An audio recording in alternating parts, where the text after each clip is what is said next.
আকবার এবং হাত বেঁধে নিব।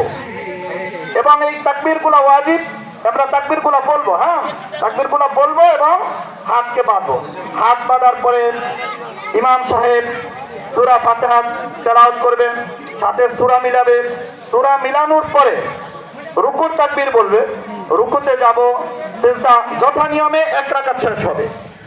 দ্বিতীয় রাকাতে ইমাম সাহেব আবার উঠে যাবেন। উঠে যাওয়ার পরে সূরা ফাতিহা পড়বেন, অন্য সূরা মিলাবেন। রুকুতে যাওয়ার পূর্বে আবার অতিরিক্ত 3টা তাকবীর বলবে।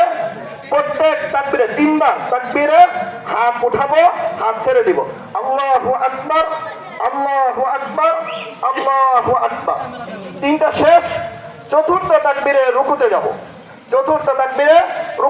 রুকু থেকে উঠে যে সমস্ত তাসবিহগুলো আছে যথা নিয়মে নামাজ শেষ হবে। নামাজ শেষ, এরপরে খুতবা হবে। খুতবা দেওয়া সুন্নাত, শোনা ওয়াজিব। এই জন্য খুতবার সময় আমরা কেউ কথা বলবো না, খুব মনোযোগ সহকারে খুতবাটাকে শুনবো। খুতবা হবে। খুতবার পরে আজকে আসলেই মনে হচ্ছে ভাদাই গ্রামে একটা উৎসব মুখর, আল্লাহ তাআলা যে উৎসব দান করেছে, মুসলমানের উৎসব আর বেদিনের উৎসবের মধ্যে পার্থক্য আছে।